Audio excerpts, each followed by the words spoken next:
Thank you for tuning in to Lone Star Internet Radio's playback of the Texas Senate District 4 Candidate Forum that was held on April 1st, 2014. This presentation was made possible by Sam Houston State University, the Courier, the Woodlands Chamber, and the Greater Conroe-Lake Conroe Chamber of Commerce. Lone Star Internet Radio is dedicated to serving the community of Montgomery County and will continue to support events just like this in the future. So I encourage you to check out what we are doing by visiting us online at www.irlonestar.com and like us on Facebook. Lone Star Internet Radio, serving Montgomery County from the heart of Conroe. Welcome to the Woodlands area and Greater Conroe, Lake Conroe area Chamber of Commerce Joint Forum for the Texas State Senate District 4 election. Both chambers have offered this forum as a service to our members and voters to give them a chance to learn more about the candidates vying for this important office. I'm Andy Dubois. I'm executive editor of Houston Community Newspapers and editor of the Courier and Villager. Today's forum features three of the candidates who have filed for this position. Steve Toth could not make it today. We appreciate the candidates who have offered this service to the public, willing to subject themselves to the heavy demands of running for and serving in a political office. As I read the names of the candidates who have agreed to participate in today's forum, I ask them to please stand and be recognized. Please hold your applause until the end. Mr. Richard Gordy Bunch, Mr. Brandon Creighton, Mr. Michael Galloway, and Mr. Steve Toth could not be here.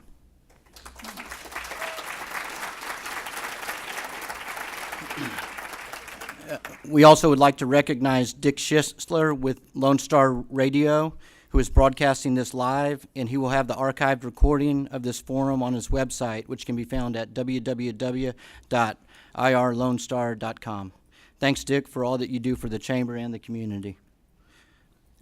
We would like to thank First Bank for sponsoring the event and providing all of the refreshments, as well as Sam Houston State University, the Woodlands Center, for donating the facility. Finally, we'd like to thank both of the Chamber's Government Affairs Committees and the Chamber staff for its work in presenting this forum. Would the committee members and Chamber staff please stand and be recognized?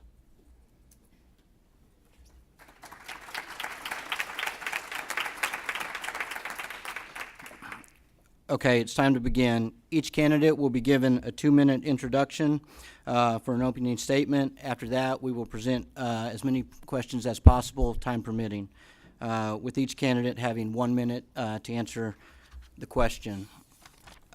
Each candidate will have one rebuttal card to use at any time of the forum. This card will allow him to have an additional 30 seconds to rebut another candidate. Once this is used by a candidate, he will not have any other opportunity for rebuttal. Finally, each candidate will be given the opportunity for a 1-minute closing statement. The questions were submitted by the Chamber's legislative committees and were screened and limited to the number of questions we felt appropriate. Then those questions were turned over to me for today's forum. There will be no questions from the audience, but feel free to stay after and hold discussions with the candidates. The timing of the forum will be monitored by our official timekeepers, Danielle Shiner and Melanie Bush. You will receive a 30-second and a 15-second warning, followed by a bell that signals that your time is up. First question, opening statement. Mr. Bush, you'll start. Mr. Bunch, you'll start. I apologize. I accept the mistake, and feel free to vote Bush, Bunch. It's all close to the same. Anyways, I'm Gordy Bunch, and I still believe in the American dream that we all inherited from our forefathers and that we all got from the greatest generation. I am a veteran of the United States Coast Guard, having protect our soil from drug traffickers, illegal slave trade, and drug interdiction. I'm also an entrepreneur. I am a member of the Woodlands Chamber going on close to 16 years. I founded the Woodlands Financial Group in 2001, and today it's the largest privately held personal lines insurance agency in Texas and the 5th largest in the country. I am a family man, been married last week, 19 years, have 3 boys.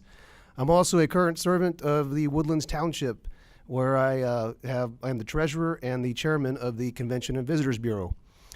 I really am looking at running for Senate District 4 because I'm concerned about the direction of our country and the narrative that our kids are hearing. There's way too much negative and lowering of the expectations of their future, and I want to reignite the American dream that we all grew up with, where our expectation was to exceed what our parents had achieved, and that our future is setting ourselves up to have our greatest generations always in our future. Thank you. Mr. Creighton. Got it. Good job, Gordy. Okay, great to be with you. I know, and again, I'm Brandon Creighton. I'm one of your state representatives for Montgomery County. I'm in my 4th term in the House, and I currently serve as the Republican Caucus Chairman, our leader position for the Republican House members. We have a vacant Senate seat for Senate District 4, and this Senate seat from Conroe and the Woodlands, Magnolia, East Montgomery County, Kingwood, on over to Beaumont is one of the most important Senate seats in Texas for our economy. There's 31 state Senate seats, there's 150 state representatives, and this state Senate seat in Texas is crucial and critical to our future for the Texas economy and to our success going forward. We have so many issues in Texas that we handle to make sure that Texas runs Texas, and we are unlike many states that are on the ropes, like California and Michigan and New York, where their state policies and their state legislatures have them upside down. We don't have any time for on-the-job training. We need to send an experienced, effective, proven individual to the Senate to make sure that from day one, this position is filled in a way where we can succeed, where Texas can succeed, and as Texas goes, so does the rest of the nation in so many ways. I'm from Montgomery County. I have several generations here of leaders in community service. I'm very proud of that. My wife, Fawn, is with a hospital, a CEO for a hospital here in the Woodlands. Many of you know her. And what you do on a daily basis as entrepreneurs, risk takers, as the business leaders, you are the ones that are driving the opportunities in this state for the rest of the country. As legislators, we have to be ready to be effective, to be assertive, and to state the case in a way that will bring others into the fold, as Montgomery County expects. I want to be that person for you. Brandon Creighton, Senate District 4, I'm asking for your vote. Thank you. Thank you, Mr. Creighton. Now, Mr. Galloway. My name is Michael Galloway. I'm candidate for State Senate District 4. I am 49 years old. I'm a self-employed businessman in the oil and gas business. I've been married to my bride of 28 years, Angela. We have 2 children. My oldest daughter is 20 and a son who is 17. I'm no stranger to Senate District 4. I've lived and worked in this district my entire life. For 20 years, I've worked to ensure that we have a strong conservative voice in this district. In 1994, at the age of 29, I became the first Republican elected to this district since 1876. While I was in office, I passed a bill reforming Lamar University. I fought the EPA and the TNRCC to remove us from the onerous auto emissions testing program. I passed the first voter ID bill in Texas. I took on my own party, leadership in my own party, to stop an expansion of the business tax in '97, and I was a key player in returning $1 billion in surplus back to the taxpayers. It was the largest tax cut in the history of the state at the time. My fight against the city of Houston on the issue of forced annexation led to the most sweeping reforms since 1963 and is a key factor in preventing the Woodlands area from being annexed. I had a 100%, I was one of very few senators who had a 100% attendance record, and I was also ranked consistently as the lowest spender in the Texas Senate. Since I left office, the legislature has passed the largest budgets in history. They have increased taxes on businesses. They have allowed property taxes to increase at double-digit rates, and their failure to do anything on immigration has cost us a great deal in crime and education and our health care. Thank you. Now we're going to allow one of Mr. Toth's representatives to come up and speak for 2 minutes on his behalf.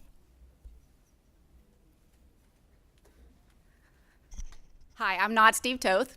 This is Steve Toth. I'm just up here to tell you that we're glad that you came out tonight. Thank you very much for the invitation. My name is Laura Fio. I am the campaign manager for Steve. You know Steve. He is our representative for the Woodlands, and he is also a small business owner. We'll be in the back after the forum to answer any questions that you have, and we look forward to hearing from the other candidates here. So thank you very much.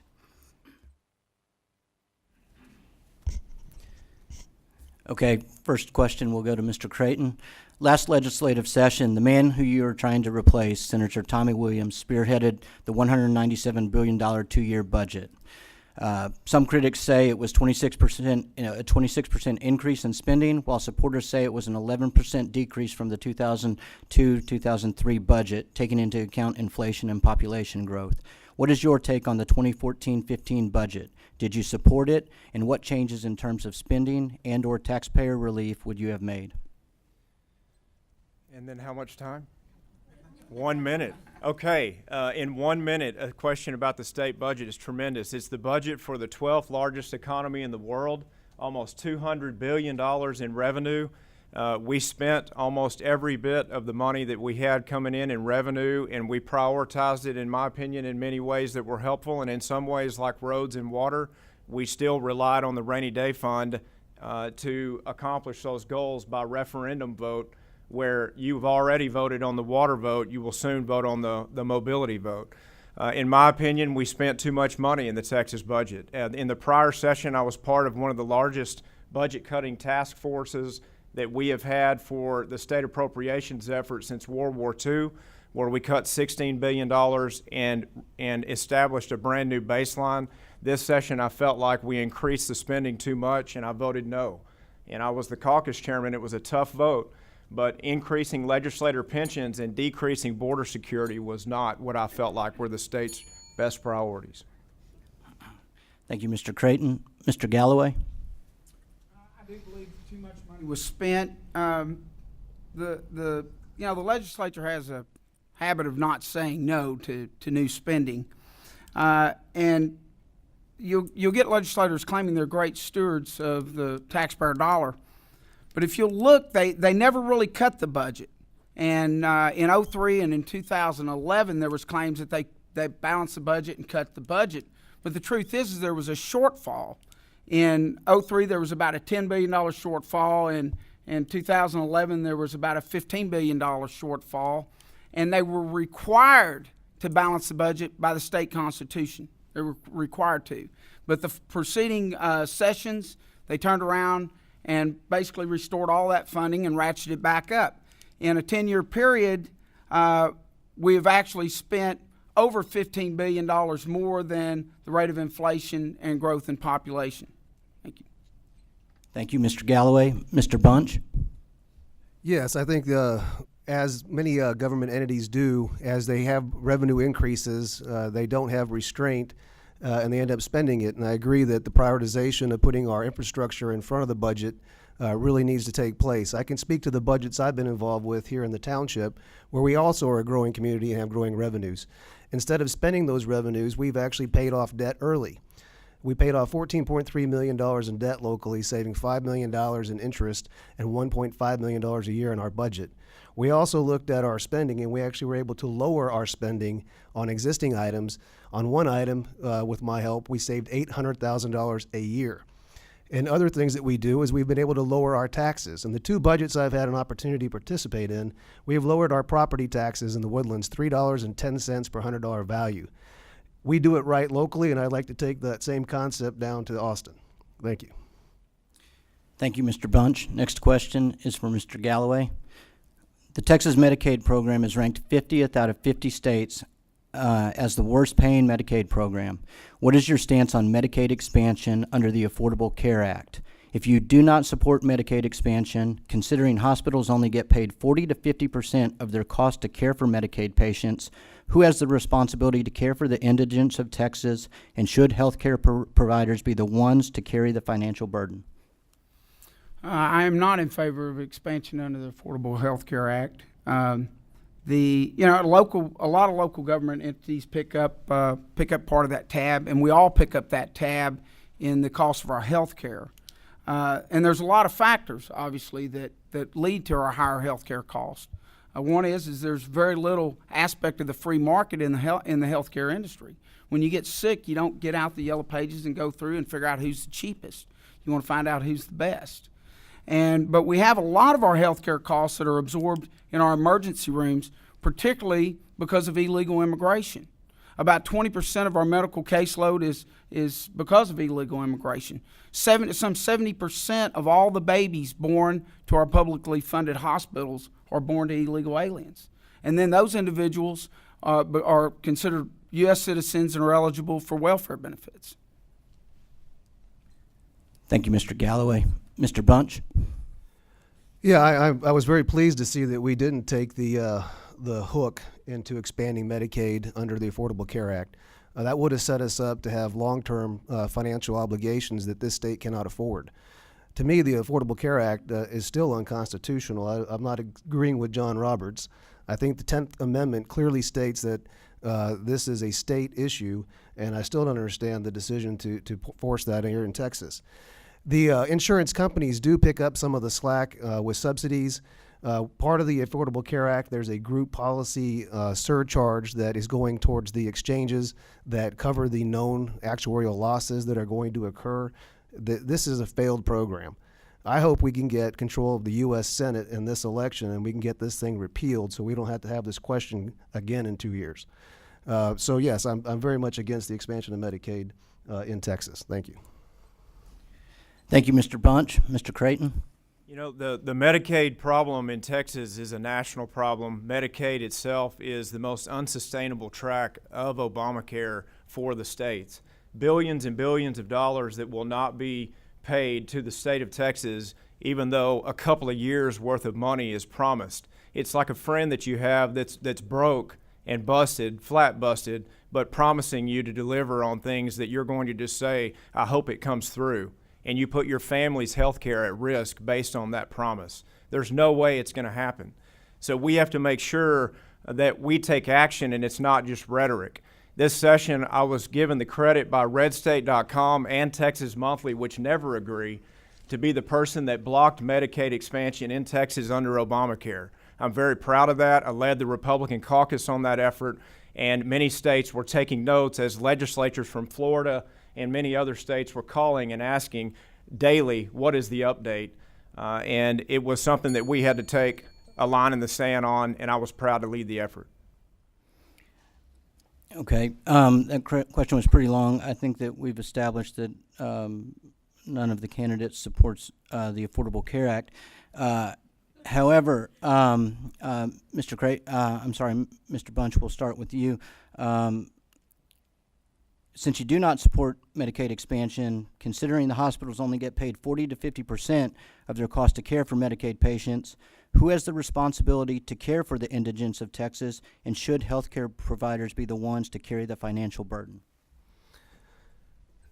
You know, to me, we have to have some personal responsibility for our healthcare, and I believe that one of the solutions to our challenges is the employers provided health care really should help eliminate so much dependency on the state-run programs. But putting that burden on whether it's an insurance company or whether it's on us as individual taxpayers, you know, it's a very difficult question to answer. Is health care an entitlement in our state or in our country? And I don't think that it is. And so, you know, part of what you can do to help with the facilities and the doctors who are not getting their reimbursements is an offset maybe to their franchise tax burden, which I think we need to look at seriously as a way to help reimburse those facilities for the funds that they're not receiving. Maybe even the federal government giving a income tax credit against those non-reimbursed expenses. Something to help out the facilities and the physicians who are not getting paid the rate that they deserve. Thank you, Mr. Bunch. Mr. Creighton? Again, the problem is a blend of federal money and then state obligations based on what the feds are failing to do on our behalf. And it's very, very difficult from the state legislature to plan on a failure in the disproportionate share that hospitals get on a blend of basically 3,000 hospitals across the nation that are mostly in urban areas. and the obligations that they have to fulfill on a daily basis when the Affordable Care Act has wrecked us in almost every regard for what Texas can handle going forward. We have to make sure that we come up with Texas solutions. Arkansas, many other states have been accepted by the Obama administration for state solutions, but we're targeted because we're Texas. Copays, business incentives to not drop insurance plans, making sure that hospitals are paid on quality of care and business plans, not on volume of care. These are the things that we're working on in Texas, and we're making progress. Thank you, Mr. Creighton. Mr. Galloway? I think the original question was who should pick up the tab? Right. Yeah. Second part of that. Yeah, and like I said before, it rolls down, the free market actually rolls it down to the consumers. If someone doesn't pay their bill, or if the cost is too great in another sector, it's going to end up bouncing out across the industry as a whole. It's the reason why our cost of health, one of the reasons why our cost of health care is so high.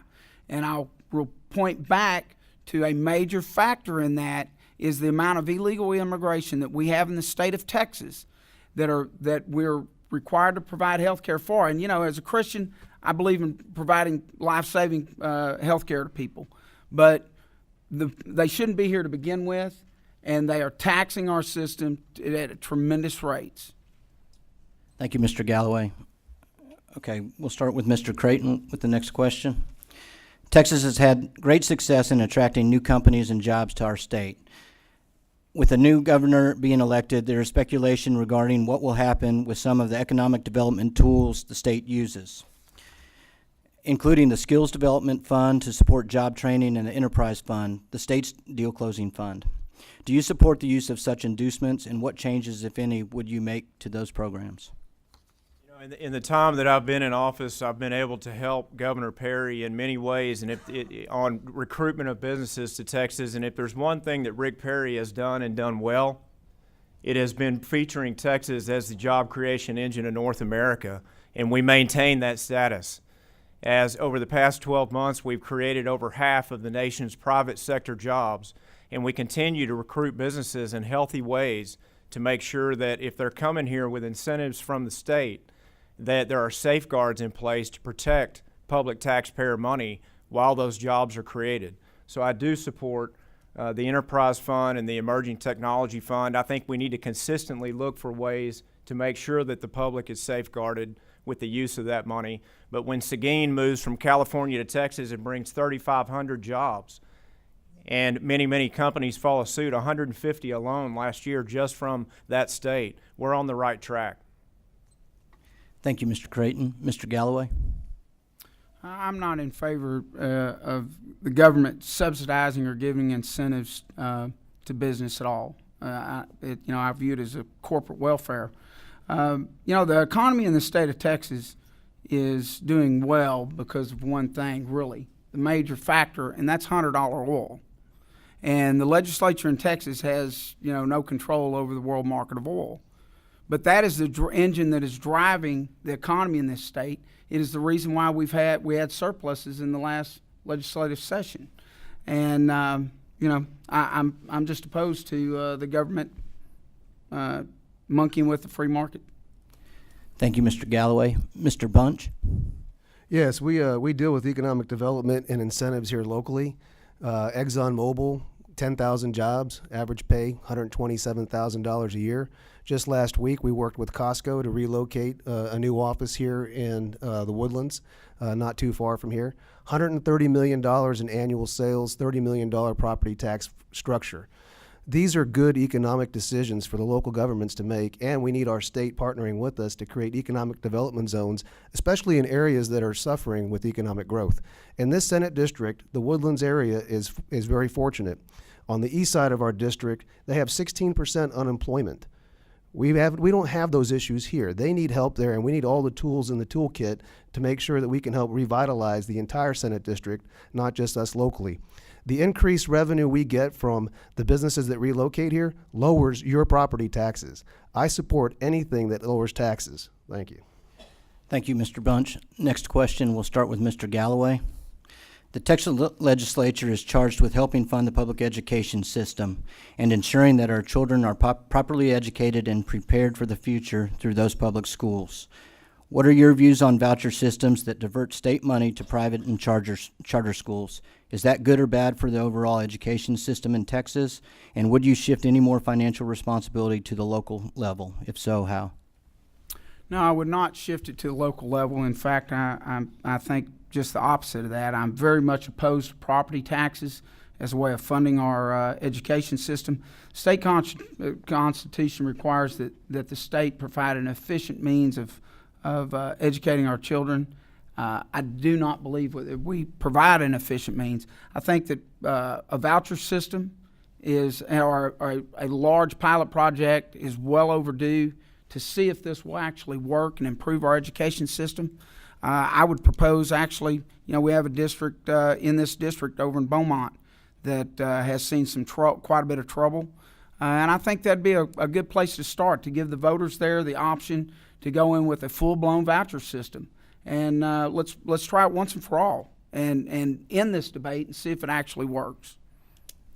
Thank you, Mr. Galloway. Mr. Bunch? Yeah, charter schools can work in areas where you have identified failed school districts. One of the things we really need to do is work on the TEA and its authority to take over and implement improvement strategies for school districts that are failing. Today, it takes 6 years to take over a failing school district. How many people go to high school for 6 years? Not very many. And so we lose an entire generation that doesn't get the education that they're entitled to because we don't take action quick enough. So one thing we need to do is we need TEA to have teeth in order to take on the failed schools. If we're going to continue the charter school process, it needs to be understood that charter schools are public schools. So they are not private schools, they are public schools. They're held to the same accountability as the public school system. It's a lottery system to get accepted into a charter school, and right now there's 100,000 people on the waiting list to transfer into a charter school. So there's a high demand for that alternative education. I think school choice makes sense, but I think we also need to have a system that can correct the schools that we already have and make them perform. Thank you. Thank you, Mr. Bunch. Mr. Creighton?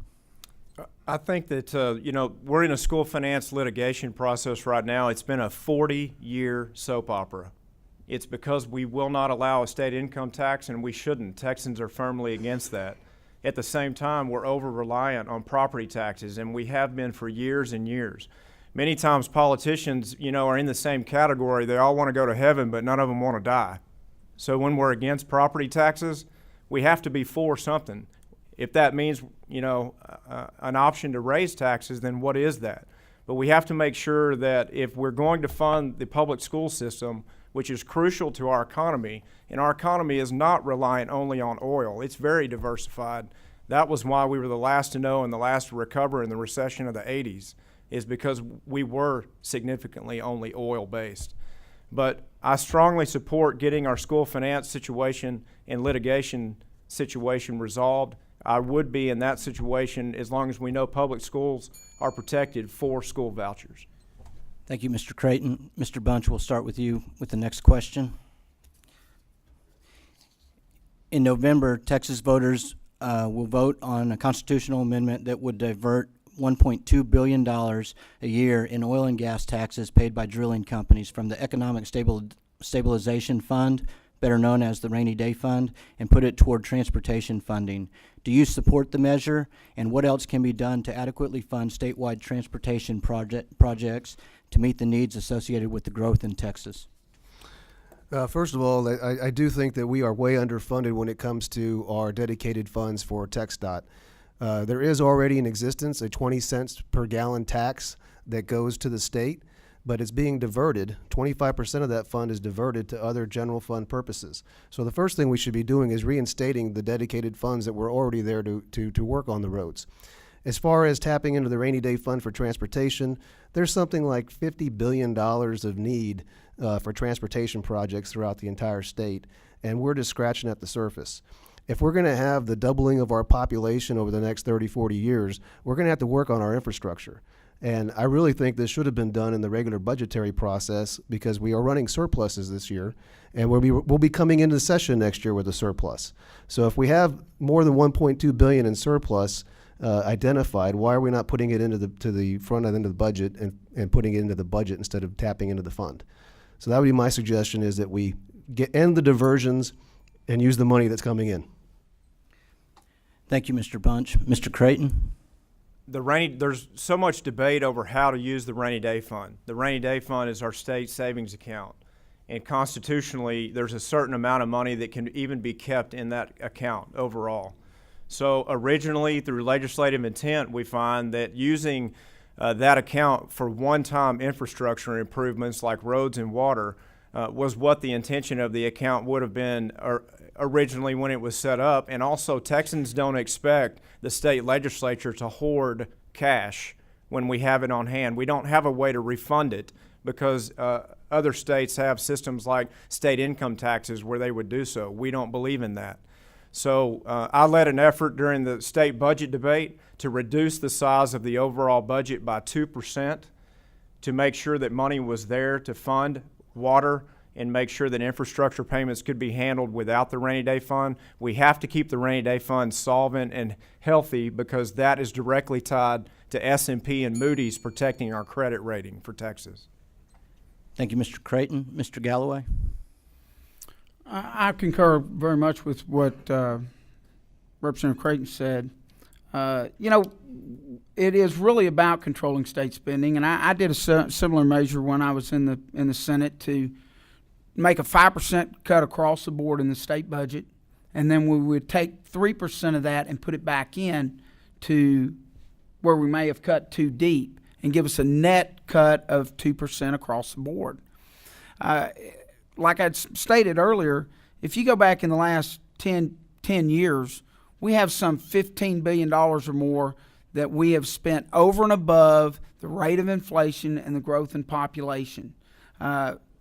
Being a proper stewards of taxpayer dollars is the key to that, whether it's water, transportation, school property taxes, whatever the issue is. It's all about money, and it's all about spending that money wisely. Thank you, Mr. Galloway. Just to follow up, just to be clear, Mr. Bunch, yes or no on the constitutional amendment to move $1.2 billion from the rainy day fund to fund transportation? I'm going to support it, and we need to work on ending the diversions that are coming out of the fuel tax, because the need is larger than $1.2 billion. There's $50 billion in identified projects that are not going to get funded $1.2 billion at a time. We are multiple decades behind in our infrastructure. So we're going to have to get caught up to stay up with this growth that we're expecting. Mr. Bunch. Mr. Creighton, yes or no on the constitutional amendment? Yes. Mr. Galloway? I'm actually opposed to taking anything out of the rainy day fund that's not for economic calamity or natural disasters. And we need to actually control our state spending and budget things properly. Okay, I believe next question we start with Mr. Creighton. The federal government's failure on the illegal immigration front has put the responsibility back on the states.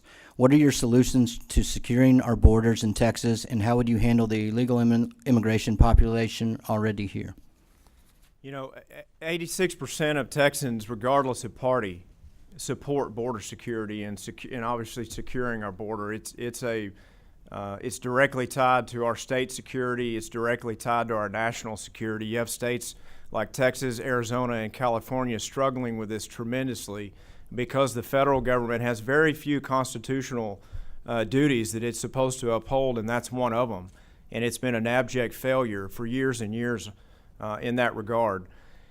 During the sessions that I've been able to be a part of the budgeting process, which was particularly the case when I served on appropriations in 2009, we were able to increase border security funding to an amount of about $400 million, put Apache helicopters with DPS pilots on the border, and we were making significant progress along those lines.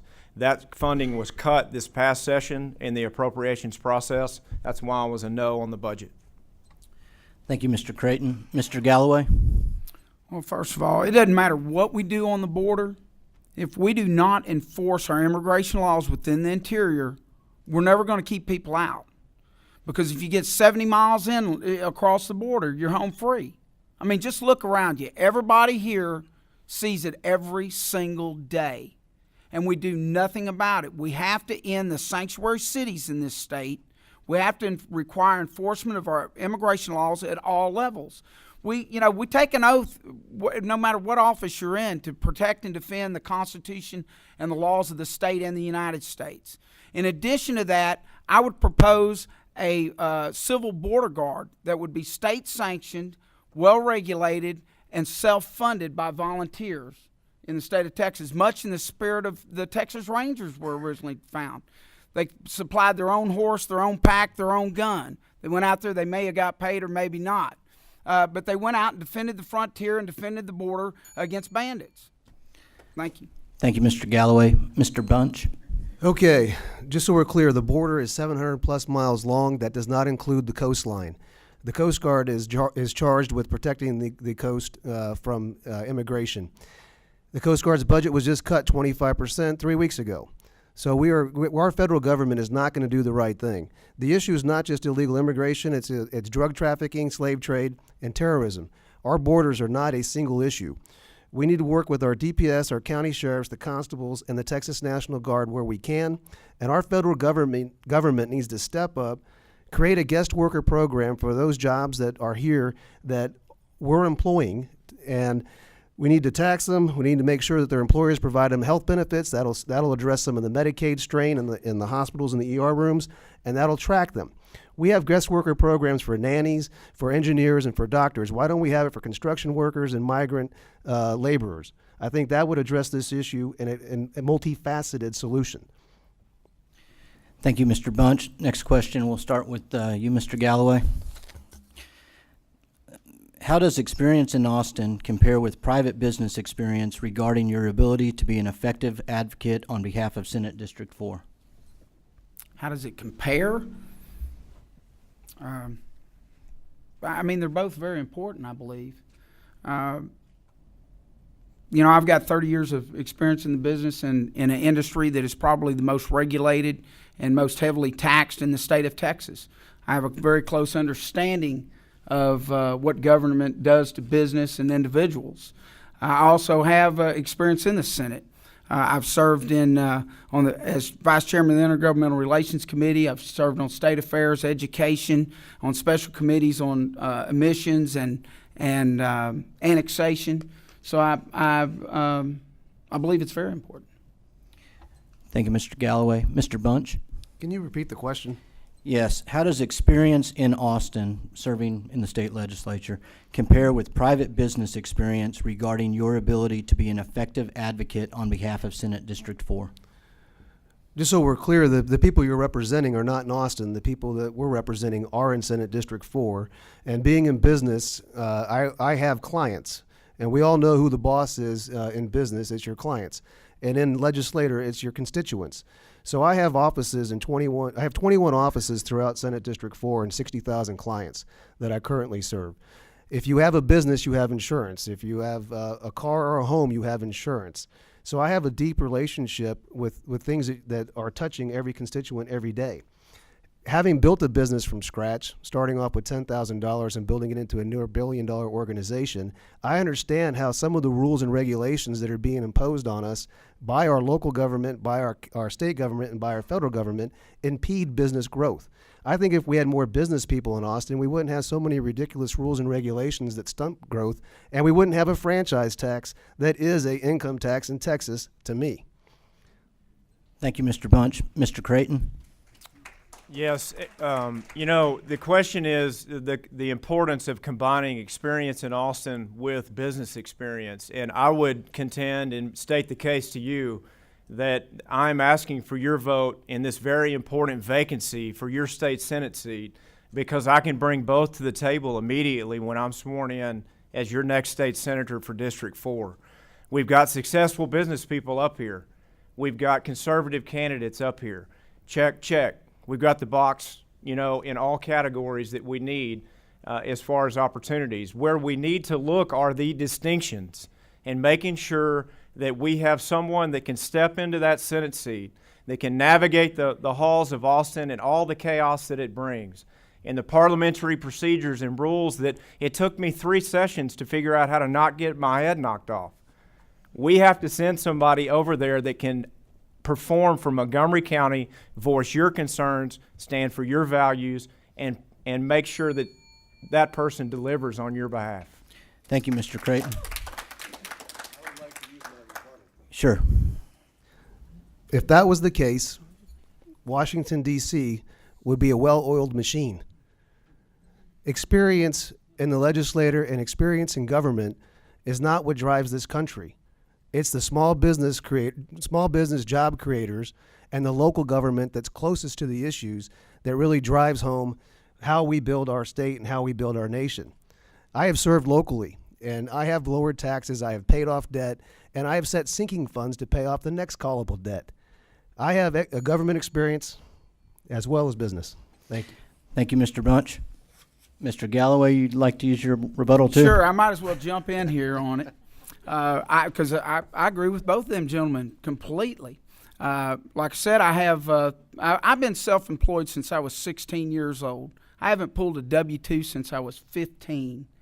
And in an industry that is very heavily regulated.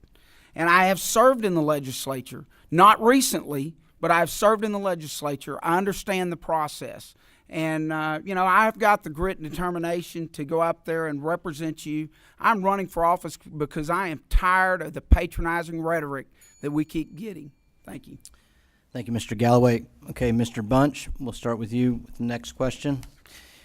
Municipal growth and infrastructure needs have put the government scope squarely on residential communities and private property. What are your solutions to better protect property owners from annexation and forced buyouts? Well, locally, obviously, the Woodlands is one of the beneficiaries of something that Tommy Williams worked on with Rep. Rob Reisler. The Woodlands Township is a special purpose government that now has the right to incorporate and become its own full-blown municipality, buying itself out of annexation from the city of Conroe and the city of Houston. I think that lays the groundwork for how that can be replicated in other unincorporated areas where there are local communities that have the ability to form their own local governance. As far as property tax burdens go in the municipalities, the township does not have pension plans that are unfunded liabilities. I think you need to look at those long-term structural issues that the state is carrying and most municipalities are carrying that they can't fund. If you look at the city of Houston, largely it's believed that they can't fund their long-term pension obligations. So they'll become a Detroit down the road if we don't address it. So I think that the Woodlands Township is a model of how we can do municipalities and keep people from being annexed. Thank you, Mr. Bunch. Mr. Creighton? Yes. Municipal growth and infrastructure needs have put the government scope squarely on residential communities and private property. What are your solutions to better protect property owners from annexation and forced buyouts? You know, I've been a strong advocate for private property rights, made some of the greatest headway of any state in the nation over the past few years with the Texas House in making sure that eminent domain and condemnation and the threats to private property owners, that those processes are revised in a way that protects our property owners more than ever. But that's a balance that we have to really struggle with in Austin and the state capitol in a way to manage annexation powers of the Municipal Annexation Act of 1963 and the power that cities have, because state government does not give counties and cities hardly any money. So the local governments are allowed, and we all as Republicans agree with local control, to have the powers of growth. And you have a check on that by your city councilman and your leaders on townships and others to check that as you go to the ballot box to support those leaders. Austin has to continue to protect private property rights. Thank you, Mr. Creighton. Mr. Galloway? Consent of the governed is the most fundamental right that we have in this country. And for municipalities to be able to come in and annex you against your will is simply wrong. When I was in office before, the city of Houston at that time was able to come in and annex the Kingwood area within a matter of weeks. I put up a fight, passed twice in one session, legislation out of the Texas Senate, the only time in history, that would not only stop it but reverse it. It died in the House, which was controlled by Democrats. Actually, the Senate was controlled by Democrats at the time too. But you know, people have a misunderstanding. As a result, we passed the most sweeping reforms since '63, and the Woodlands could not be annexed the way Kingwood was. But people have a misunderstanding and think our annexation laws were put in place to allow annexation, and the truth is it's just the opposite. Every law that's been passed, for the most part, on annexation since '63 has been to prevent annexation. Thank you. Thank you, Mr. Galloway. Mr. Creighton, we'll start with you on the next question. In 2011 and 2013, Texas voters passed two constitutional amendments to help fund water projects in Texas. One that provided the Texas Water Development Board with $6 billion in bonding authority to fund loans for infrastructure projects, and the second that diverted $2 billion from the Rainy Day Fund for similar projects. Do you agree with these funding mechanisms? Will the amendments and their associated funds meet the water infrastructure needs of our state? If not, what are your answers to funding the future water needs? Huge technical question, and one of the most important questions for our economy for the future of Texas going forward. I know we all sound like auctioneers up here, and I can tell you I don't always talk this fast, but we have to because we don't have much time. I led an effort on the House floor this session to reduce the budget overall by 2%. That's a lot of money on $200 billion to make sure that we could fund long-term sustainable water supply without using the rainy day fund. I did not receive the votes I needed by a 15-vote count out of 150. As the will of the legislature spoke, our last effort was to send that home by referendum vote. Our moderator mentioned our prior constitutional amendment that put up bonded indebtedness of about $5 to $6 billion. That is just sitting there frozen because we have not funded a way to service that debt. So we don't have both in tandem. We're actually not using that $5 to $6 billion. It is just sitting there inactive. Thank you, Mr. Creighton. Mr. Galloway? I was opposed to, like I said before, the rating of the Rainy Day Fund. I do support the premise of the Prop 6 and the way it puts money in, it allows it to be borrowed against, it creates additional revenue for other projects. It's much like the proposal I had, the legislation I had on the sports authorities in Harris County. But we need to focus those dollars out of the budget, just like everything else. It's all a matter of money and prioritizing things and working within our current budget and not running the rainy day fund. You know, if we've got excess funds, those dollars need to be returned to the taxpayers of the state of Texas in property tax reduction.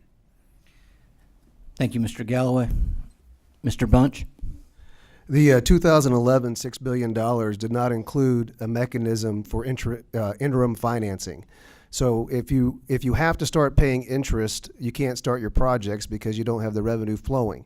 2013 was fixing that mistake by providing $2 billion in what is a loan to water systems to pay for the interest and interim financing so these projects can get online. The $2 billion is secured by the revenue from the water rights. Who doesn't think that owning the water is a good investment?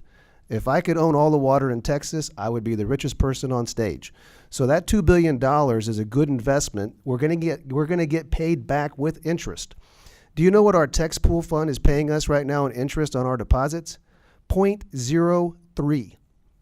We're getting no return on the money we're holding. So it was a good way to get out money, to get the projects rolling, get our water online, and we're going to get paid back with more interest than we were getting credited in the rainy day fund. Thank you, Mr. Bunch. Mr. Galloway, we'll start with you with the next question. With the region's resurgent real estate market, many homeowners will experience a jump in their property values. How can you, as Senator, protect homeowners from huge property appraisal hikes and put the responsibility back on locally elected officials and their entities' tax rates? Well, we need to, at very least, prevent or restrict the appraisal increases to be more than the rate of inflation. At very least, I propose not letting it be more than 3%. Or freezing those appraisals. and requiring the and that's on all, not just school property tax, but all local property tax, and require the governing bodies of those entities that if they need more revenue, they have to go to the voters, sell the voters on the idea, and raise the tax rate, rather than just arbitrarily an unelected, unaccountable board increasing your taxes by as much as double digits in the state of Texas. And that has to come to an end. We've been hearing a lot of rhetoric about that for the last 10, 15 years, and nothing has happened. It's one of the main issues of my campaign. Thank you, Mr. Galloway. Mr. Bunch? The real issue with controlling real estate taxes is not around the appraisal value. I sit on our local township board that sets our local property tax rate. We get, before we ever start our process of setting the tax rate, an effective tax rate from the tax assessor. So they tell us what our budget would need to be and what our tax rate would need to be equal to the prior year. So if the appraisal values went up by 7 or 8% in our area, they tell us that we can lower our tax down by a certain percentage to be equal to our last year's budget. I am for capping the tax so that people have a known quantity of what they're going to be paying. But the real issue at the end of the day, the ultimate tax you're going to pay is being set by the local entity that's taxing you, whether that's the local hospital district or the local school district or the local municipality that you belong to. That's the person who has the most control over your tax rate, not the appraisal value. And I think that I would be in favor of capping the increases. Thank you, Mr. Bunch. Mr. Creighton? You know, the appraisal process in Texas is directly tied to what is so difficult for all of us, the fact that we're suffocated by property taxes. We don't believe in state income taxes.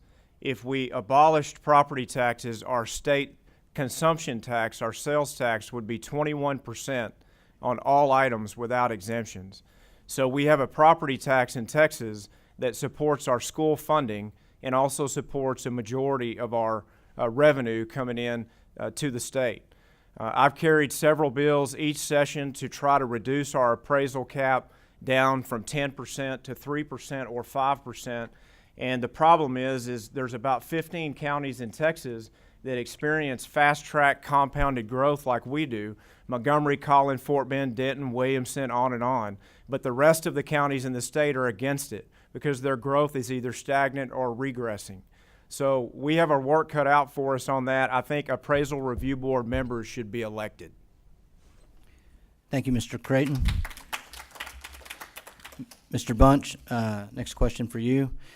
How do you secure support from powerful political action committees and other influential organizations that can significantly help your chance at winning an election while remaining loyal to your constituents and your values? How do I say? Well, maybe you should give me the answer to that, because I don't have any broad brush industries driving my campaign.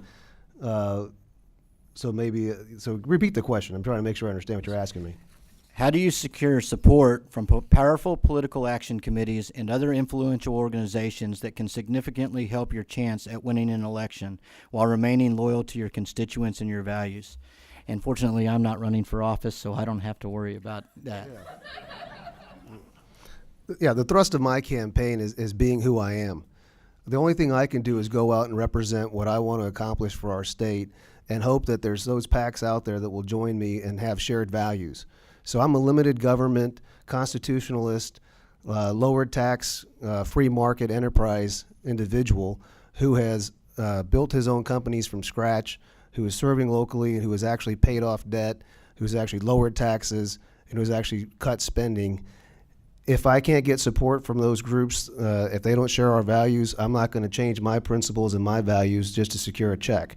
So I'm going to be who I am, and I'm going to run the best campaign that I can, and I'll just hope that some of those folks will come alongside us and join our team. Thank you, Mr. Bunch. Mr. Creighton? I think it's a great question. We constantly ask questions of our government, and we also need to ask questions of those that influence leaders in government. Special interests are obviously one of the biggest problems we have in Washington, D.C., and we have special interests in Austin as well.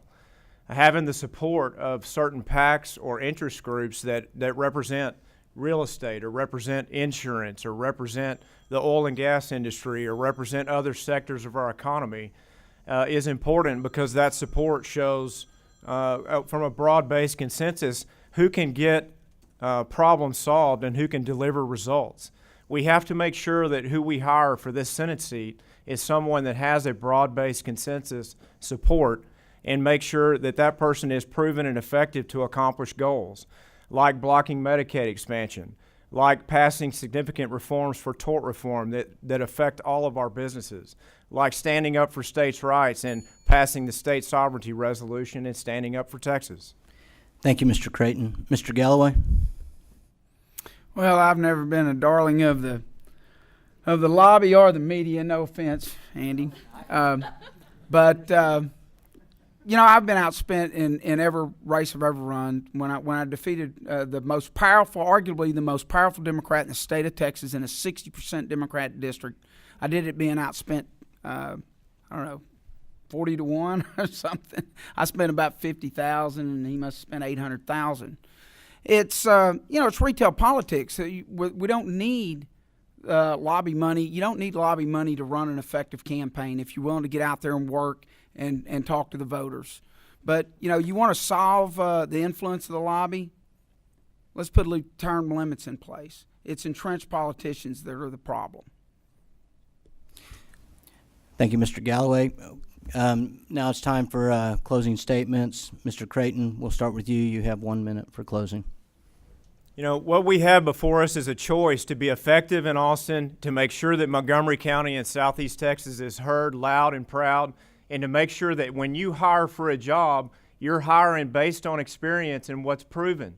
We have time and time again put people in office that have put on their brochure or their campaign push card a list of promises, but rarely can you look back over 7 years and count those promises from that day and say this person has delivered. Learning how to navigate the rules and the parliamentary procedures to push back on the liberals and the trial lawyers, to make sure that Texas is known across the country as a job creation engine, and making sure that we have right here in Montgomery County the voice that can step into that seat immediately and deliver for you. The strongest natural resource we have in Montgomery County is you, our people. But send someone to Austin that you have had there in place that has proven, that's effective, and we will deliver these results together. Thank you, Mr. Creighton. Mr. Galloway? I've got the experience in Austin. I've got the ability to get things done. When I was in the Senate, I was a Republican in a Democrat majority. I was 29 years old in a Senate body that the average age was 56. Bob Bullock nicknamed me Pup, but my colleagues in the Senate quickly renamed me Pitbull and Bulldog because of my ability to just grab a hold of something and keep a hold of it until I got it accomplished. If you look at my record and what I accomplished, and fast forward 20 years later, give me 20 years of wisdom and a Republican majority, and ask yourself, what can Michael Galloway do for you then? Thank you, Mr. Galloway. Mr. Bunch? Sure. I'm a Coast Guard veteran. I'm a businessman who took $10,000 and built a national organization to a near billion-dollar organization. I'm a local public servant who has actually lowered property taxes, who has actually paid off public debt, and who has actually cut expenses. And we have also set up a sinking fund to pay off our next callable debt. I don't require interim training or a tutorial on how to be effective immediately. And experience that we need in government comes from outside of government. It comes from the business operators, the military veterans, the family people who are raising kids in our public school systems. It's that experience in the real world that makes us qualified to serve and represent you. I think you would rather have people that have gone through some of the experiences and are living underneath the same burdens that you have up there making decisions and understanding how those decisions impact you. I will put the lens of our future in every decision I make to make sure we create an environment where our kids have a future. Thank you.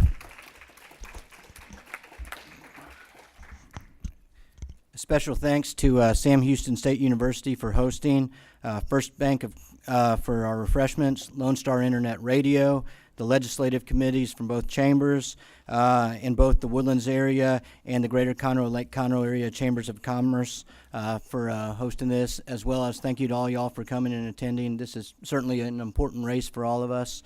And once again, let's give the candidates one more round of applause.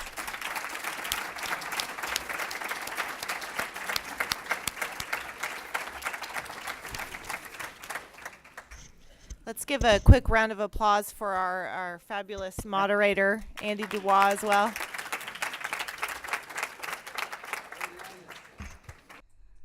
Hey everyone, this is Tina, your host from Retro Saturdays. I wanted to invite you to visit the Lone Star Studios here in downtown Conroe, Texas. We're all volunteers here, and we need your help in serving the Montgomery County area. Radio media is a fun field to be in. Lone Star Internet Radio serves Montgomery County with news, current events, local programming, and of course, music. If you are interested in volunteering and sharing your talents in media, go to irlonestar.com and let us hear from you. Lone Star Internet Radio, serving Montgomery County from the heart of downtown Conroe.